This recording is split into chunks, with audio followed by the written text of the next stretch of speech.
It's the end of the world as we know it. No one knows how it happened, but somehow everybody's worst nightmare has become reality.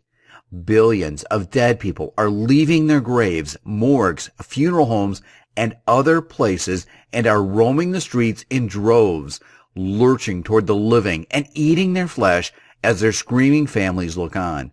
Worse than that, those who have been killed by the zombies are themselves becoming the undead, horrifically going after the living. Not surprisingly, the initial response is widespread panic. Nobody knows what is going on, and people are literally losing their minds as the streets fill with blood and the hordes of flesh-eating zombies grow larger and larger. The world tragically becomes one giant killing floor as millions of innocent people all over the globe are brought down and eaten by these ghoulish predators. The whole world is panicked. Government is useless. The power and communication grids have broken down because the people who support it have fled their posts. Food is no longer being produced or delivered to grocery stores. Days are filled with panic in the streets, and nights are consumed by even more unimaginable horrors. What would you do? How would you protect your family? How far are you willing to go to survive? While a real-life zombie apocalypse seems highly unlikely, although not impossible, more on that in a moment, there's a great value in planning for one. This same kind of global panicked response in that situation is the same that would happen in many other catastrophic events that are very real possibilities within your lifetime or that of your children. The world is a very dangerous and unstable place. Many of the scientific advancements that are designed to make our lives easier and safer, nuclear energy, better trained and equipped militaries, etc., have actually made us more vulnerable to extinction. Even natural disasters have brought out the worst in people in recent years. Look at the total, systematic failure of the government's response to Hurricane Katrina in 2005. As hundreds of residents of the Gulf Coast and New Orleans residents drowned, their families panicked, looted, and hid for their lives from roving gangs of outlaws for several days before the U.S. military essentially invaded the city and restored civil order. And that was just a very bad storm. Imagine what would happen if something truly catastrophic were to occur, such as invasion by an enemy force, a nuclear war, or a Japanese-style tsunami. Those who fail to learn from history are destined to relive it. And while a zombie apocalypse may be the civil disaster with the lowest probability of occurring, there are plenty of other scenarios which will be just as bad, if not worse. Don't be so quick to dismiss a zombie attack as being something that could only occur in the imagination of some screenwriter or science fiction author.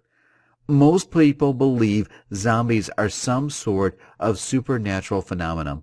That's because the concept of zombies first entered mainstream popular culture via the voodoo religion of the Caribbean people who feared the walking dead had the ability to rise from their graves and walk among us at night. Only spells from witch doctors and bloody sacrifices, sometimes human sacrifice, would prevent them from coming. There are other scenarios based more in science that could in fact account for the creation of zombies, many of which have been secretly studied by the government and private sector research laboratories. These include space radiation, classified Soviet-era experiments, and viral infection. Even the Nazis were known to experiment with reanimating the deceased corpses of their victims. There have been rumors that the Chinese currently have a comprehensive zombie research project underway in North Korea, which explains why that nation has been so adamant about keeping foreigners out. Zombification requires bringing dead flesh back to life. Not only is this not science fiction, but it is actually quite common. There are certain viruses that actually reproduce within dead tissue, then use the host corpse as their own. While known viruses are capable of this, they are currently limited to tiny sea creatures that almost never see the light of day. The science behind this type of reanimation is real and could theoretically be replicated easily on land in larger host corpses, even humans.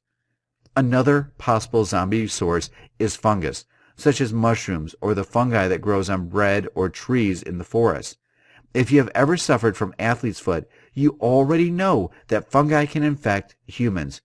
We also know that fungal networks exist in most of the world's forests. These mycorrhizal networks have a symbiotic relationship with trees and other plants in the forest, exchanging nutrients for mutual benefit. These networks can be immense. Studies have shown that chemical signals can be transmitted from one plant to another via the mycorrhizal network. As a result, it is theoretically possible that fungal filaments could perform both vascular and neural functions within a corpse. If microscopic spores are inhaled, ingested, or transmitted via a zombie bite, these spores eventually will be distributed throughout the body via the bloodstream. They can then lie dormant when the host dies. Chemical signals, or more accurately, the absence of chemical signals within the body that occur upon death, trigger these spores to activate and begin growing.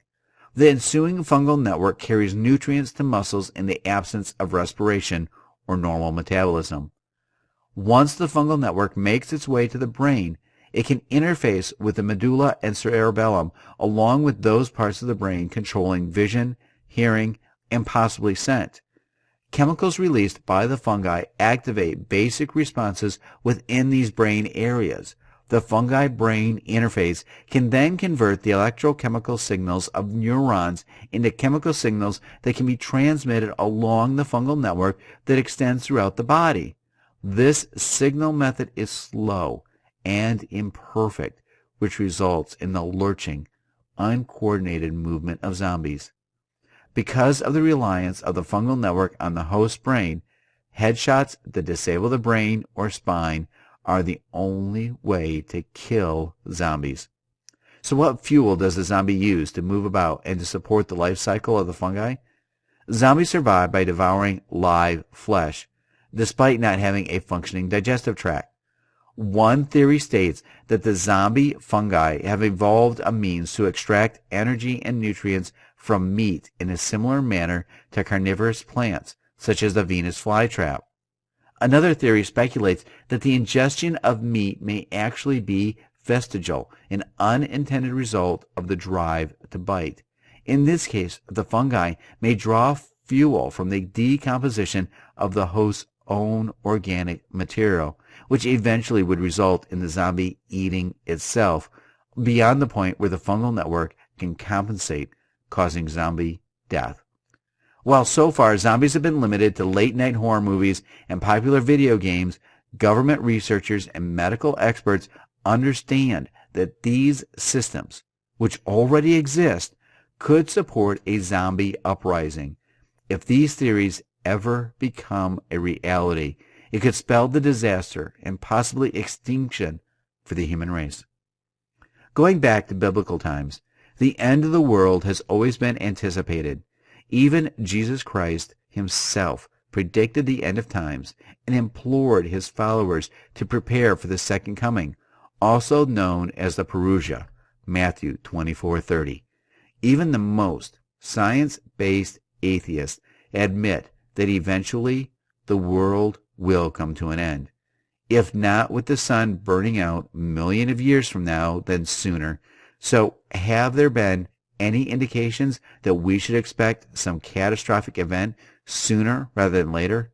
Yes, and in fact, they are coming more and more quickly. You probably already have noticed radical changes in weather patterns over the past 10 years. In most places, winters have been unusually warm and summers have started earlier and have featured blistering hot spells. There's been a remarkable increase in the number of droughts in usually fertile areas and the flooding in unexpected arid places. Similarly, there have been incremental annual increases in tsunamis, earthquakes, volcanic eruptions, and hurricanes. These are caused by the planet Earth being one giant ecosystem. When changes are made in one area, such as global warming or deforestation of the rainforest, it causes ripples that cause profound changes down the line. Most scientists and environmentalists agree that this is precisely what we are seeing as we begin the second decade of the 21st century. But what about political and economic factors? Are those also destabilizing? Consider the fact that in the U.S., we are struggling through the worst economic downturn since the Great Depression, with staggering unemployment statistics, record home foreclosures, and ideological gridlock among our elected leaders.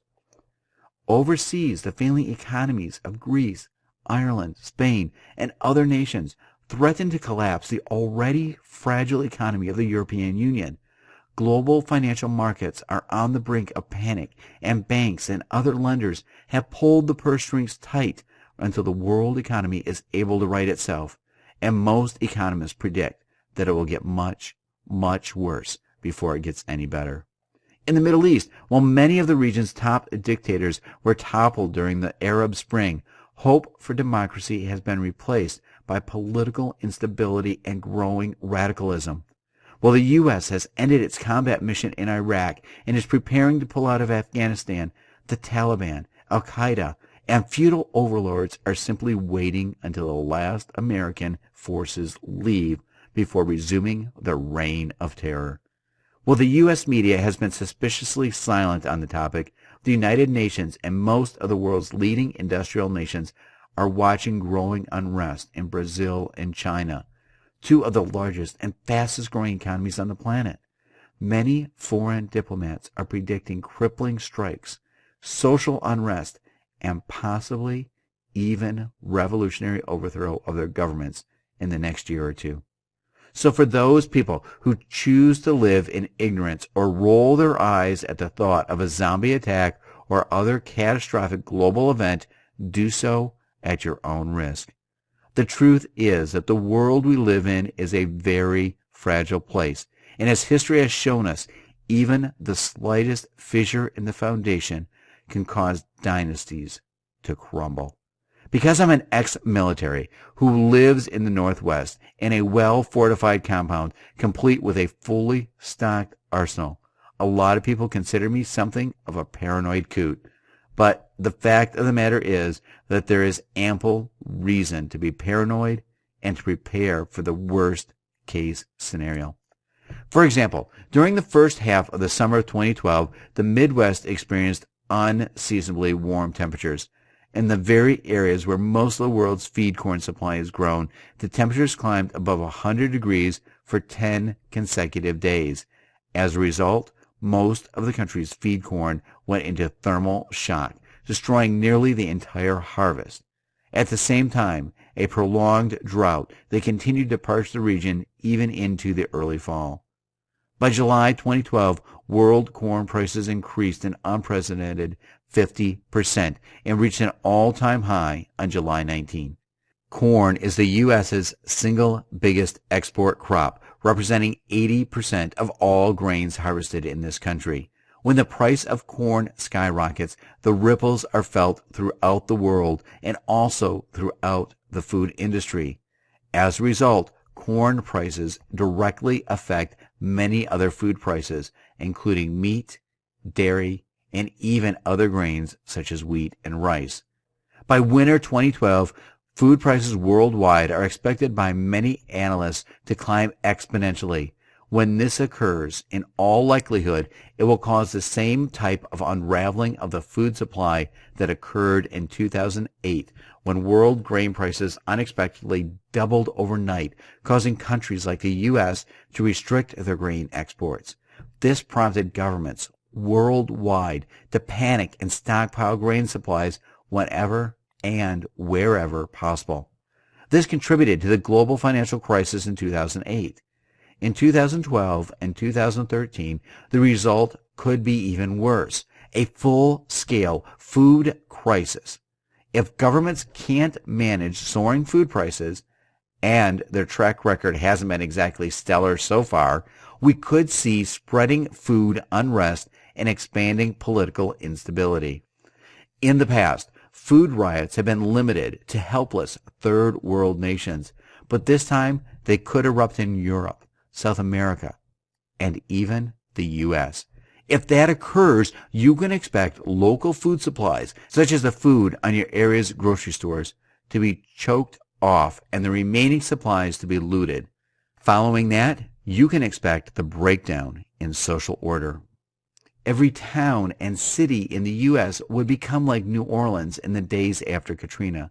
Yet because the same thing will be happening everywhere, there aren't going to be enough National Guardsmen and military personnel to restore order in every community. Like the stranded residents of Crescent City, you could be on your own.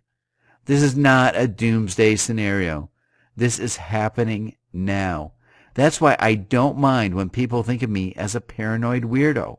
While most people choose to ignore what's happening in the world today, my family is going to be prepared, and yours should be as well. Most people who are familiar with survival techniques know that there are two types of catastrophic scenarios to prepare for. The first is a short-term event, such as a power outage, destruction in the wake of a powerful snowstorm, tornado or hurricane, an earthquake or tsunami, or other events which begin and ends with a relatively predictable and limited period of time. With short-term events, recovery time is brief, and the long-term effects are mild or even non-existent. Despite the unfortunate loss of life, short-term catastrophes can actually be beneficial to society. Look at how the levee system was repaired and replaced in New Orleans following Katrina, or how newer, more effective snow disaster recovery plans were developed in cities like Chicago or Buffalo after devastating blizzards, or even the way improvements were made to the coastal tsunami alert system in Southeast Asia after recent disasters there. Short-term events are much easier to prepare for.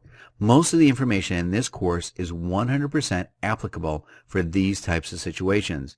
As long as you have adequate supplies, such as fresh water, a trustworthy food supply, fuel for heat, and shelter, surviving for the few days or even weeks until help arrives is fairly straightforward. Notice that I didn't say it would be easy. Short-term disasters can be extremely dangerous and even deadly if you have not planned for them. As evidenced by Katrina, there can still be a breakdown of social order before help finally arrives. So it's important that you have an executable plan and are prepared for the worst. A long-term disaster is known in the military as a doomsday scenario, or TEOTWAWKI, which is an acronym for the end of the world as we know it. Another colorful term sometimes used is SHTF, which stands for when the shit hits the fan. During the Cold War, the U.S. government secretly prepared for exactly this type of scenario. There's a well-equipped jet standing by, fully fueled at all times at a military base in Kokomo, Indiana, the furthest possible target for incoming intercontinental ballistic missiles that can serve as the center of government at 35,000 feet should a nuclear strike or other national disaster occur. In fact, the Secret Service began transporting then-President George W. Bush to this doomsday plane during the attacks of September 11, 2001. These types of scenarios include zombie attacks, enemy invasion and occupation, nuclear war, fast-moving plague or killer viruses, a massive meteor strike, global economic depression, even armed uprisings, revolutions, and civil wars. Once these things occur, there will be no going back to the old way of living. This is not just science fiction, fantasy, or Cold War paranoia either. There already have been real-life examples, including the Black Plague, which swept through Europe in the 14th century, killing as many as 100 million people, and the Little Ice Age, which caused average global temperatures to plummet in the northern hemisphere between portions of the 16th through 19th centuries, resulting in crop failure and widespread death due to starvation and exposure. Most of these things could cause American society to fail, and the stable societal structure that we take for granted will disappear overnight. The government cannot be relied upon to protect its citizens under these scenarios, and most communities would be left to fend for themselves. Under a doomsday scenario, commercial food production would be halted and would not be replaced. The food supply that exists at any given moment, which includes foods currently on grocery shelves, in transit in trucks or trains, and stored in warehouses, would be consumed in an estimated 3 to 4 days, according to public studies released in anticipation of Y2K. That's obviously not enough time to plant a garden, purchase and raise livestock, or probably even to store up an adequate supply of non-perishable food. You've probably already experienced panic buying or a run on the grocery store when a big storm is approaching. Imagine the mayhem that will occur when the food supply is shut down. And finding food will be the least of your problems if mobs of flesh-eating zombies are wandering the streets. Human beings have a psychological survival instinct that overrides your body's normal systems during dangerous situations. This literally can cause people to lose their minds and go on rampages, shoot weapons indiscriminately, and go into sheer panic. Preparing for this type of event is not an academic exercise or the reactionary panic of a wild-eyed, paranoid conspiracy theorist. Trust me when I tell you, it's real.